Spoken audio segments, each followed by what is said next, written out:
You are the target of those who would trample the liberties of free men. You are in the crosshairs of the bomb sight. An enemy is centering on you. You are a citizen of the free world, a citizen of the United States of America. You may live in an industrial city, perhaps in a great port city with its burdened wharves, a farming area with fertile fields and grazing herds, a mining region rich with vital ores and minerals. You are the target. Our president has told us that even against the most powerful defense, an aggressor in possession of an effective number of atomic bombs could cause hideous damage. Today, in the age of hydrogen weapons, evacuation from target areas is our best assurance of survival. But successful evacuation takes time. If there is insufficient warning of attack, no time for organized evacuation according to plan, then you and your family must protect yourselves. Wherever you are, take cover. Whether in a private home, in an apartment, or your place of business, or in a motor vehicle, take cover. Motorists should park cars to the side of the highway. A clear lane must be kept open for emergency vehicles, fire apparatus, ambulances, engineering equipment. Now, let's look at your home. Protect it at all times. Don't permit fire hazards to collect. Unused paper and boxes, oily rags and waste, useless broken household goods. Such inflammable debris is a fire threat at any time. Think of your home as divided into connected spaces. Attic, bedrooms, living room, and so on. Spaces in which your loved ones live. If you have an attic, this may be where your children play, snug and secure, but helpless, completely dependent upon you for their safety. The bedroom where an ill or handicapped member of your family may be. The living room where the aged or infirm, helpless as children, may look to you for aid. Plan and practice how to assist your family to a prepared shelter without loss of time.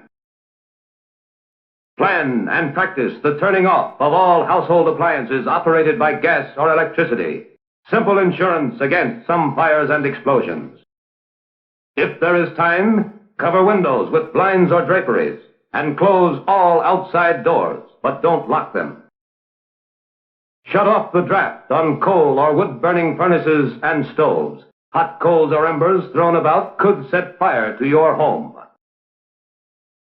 Ask your local utility companies for advice, then follow it, and tag the sources so that you can act automatically on the way to the shelter. If you have a basement, that is your best shelter against the outside wall closest to the probable point of detonation. Any high explosive force collapses a structure at its weakest point and may form a natural safe area. It is just common sense to use this area to build a lean-to shelter. This type is inexpensive and easy to build. The basement box-type shelter is stronger, larger, and more comfortable. Outdoors, you can build an earth-covered shelter which affords the best protection against blast, fire, radiation, and radioactive fallout. Detailed plans for these and other types are clearly described in the FCDA manual, Home Shelters for Family Protection. Your next step is to equip the shelter. Stock it with everyday materials with which you can face an emergency calmly. A battery radio, power may fail. Flashlights and spare batteries. First aid kit. A 3-day supply of canned and packaged food, bottled water and other liquids. A garden hose and indoor faucet adapter, or buckets of water and a stirrup pump. Water purification tablets. Blankets for your family. If you have this emergency shelf, enemy attack will not catch you unprepared. If attack does come, your practiced plan will pay off. Do not use your phone. It must be reserved for vital emergency messages. Clearly mark the radio dial setting at 640 and 1240 so that you can receive official news and civil defense instructions on the Conelrad frequency used in your area. Your life may depend on this.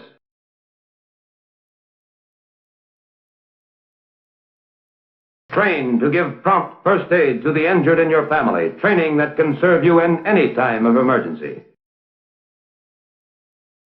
trained to fight small fires, know-how which may serve you well in any catastrophe.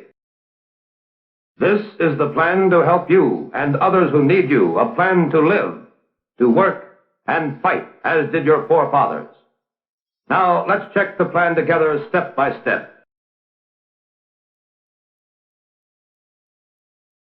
Check.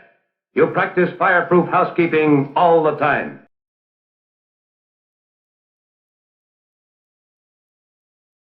Check. You have some type of firefighting equipment to fight small fires, and you know how to use it. Check. You have canned and packaged food, canned milk, fruit juices, and water to last your family 3 days. Check. You know the Conrad radio alert may be the first warning of enemy attack. Prepare to take shelter and obey instructions instantly. Check. Your battery radio and your auto radio have the Conrad stations clearly marked at 640 and 1240. Check. You have a civil defense first aid disaster kit, and at least one member of your family is trained in first aid. Check. Make sure your utilities are properly tagged for prompt emergency action.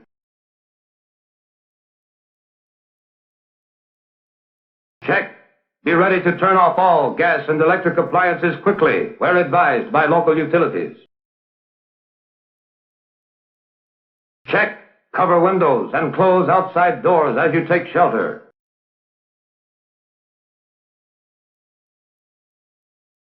Check.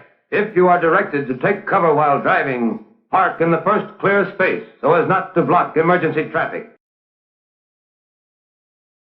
Check. You have an emergency plan to get to shelter quickly and safely wherever you are. Check. You have taken training courses and read training pamphlets to prepare in advance against enemy attack. Check. You will not touch your telephone after attack. It must be reserved for critical emergency calls. Check. Study and practice your Family Action Civil Defense Plan now. The plan for prompt action in the face of any disaster. Tornadoes and hurricanes. Fires. Floods or enemy attack. You will be prepared. You will know what to do instantly to help ensure the survival of you, your family, your country.